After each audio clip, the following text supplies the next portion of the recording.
Today we are here to perform a science experiment in front of you. So for that we will need water, empty soda bottle and glitter. How to make tornado in bottle?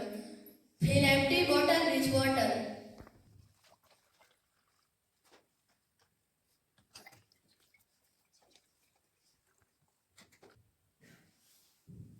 Sprinkle some glitter so that tornado easier to see.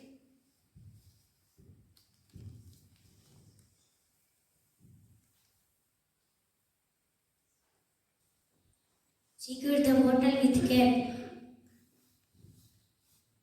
Turn the bottle upside down and quickly spin in circular mode. What is happening? Spinning the bottle in circular motions create a water vortex that look like a mini tornado. Vortex found in nature include hurricanes, tornado, and water sprout. Thank